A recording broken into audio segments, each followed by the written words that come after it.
and paid it full. Okay. I don't have to ask no more. You understand? There's pride in that.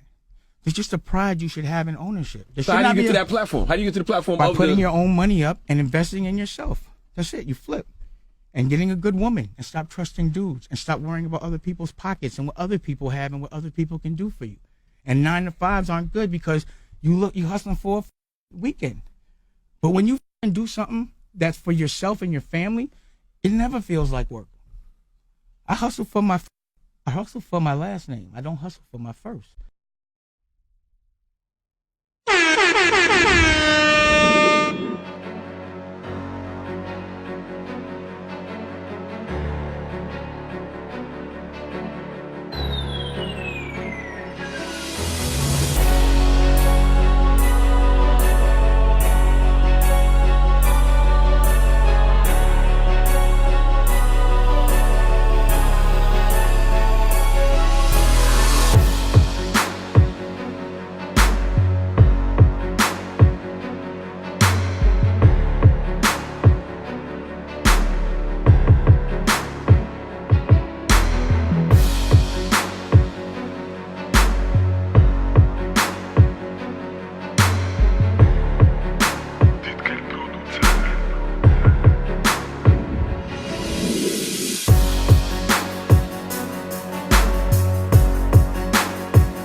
I've had to do a clearing in my life of some people whose energy I realized was not supportive of who I wanted to be in the world.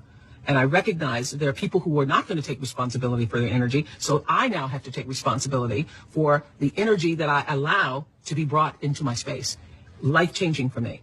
And what I know is that you cannot continue to move forward in your life to the level that you need to be if you're surrounded by energy that brings you down, that sucks the life force from you. So not only are you responsible for the energy that you bring, is what I learned, you're also responsible for the energy that you surround yourself with. Huge, huge, huge, huge. And everybody who's watching me right now, I know that you know this is true. There are some energy suckers in your life. Just literally taking the life force out of you. And you will never be able to do and be who you're supposed to be in the world as long as you continue to buy into the energy sucker. At the age of 18, this was my life, right? So you can't possibly become better than me because you're not spending the time on it that I do. Even if you want to spend the time on it, you can't because you have other things. You have other responsibilities that are taking you away from it. So I already won. A person that took no day for granted, you know what I mean? Like maximize his talent. That's extremely important. You can have talent, but if you don't maximize it, if you don't try to study your craft, if your craft isn't the most important thing to you, then I feel like you're shortchanging yourself. And so if they can look at my career and say, you know what, he was obsessive about what he did and reached the highest level of his potential, I'll be very happy with that. You will. Well, yeah, I think the focus and the intensity that you have to have. 1 through 14. Everybody has to be focused. Everybody has to be ready to go, and you have to play with that sense of urgency on every possession. Were you asking that question when you won the championship? 2000, 2001, 2002, your three-peat. What questions were you asking yourself during that time? How can we win another one? Because every year, every time you win a championship, the next time you come back, it's always happening. People always.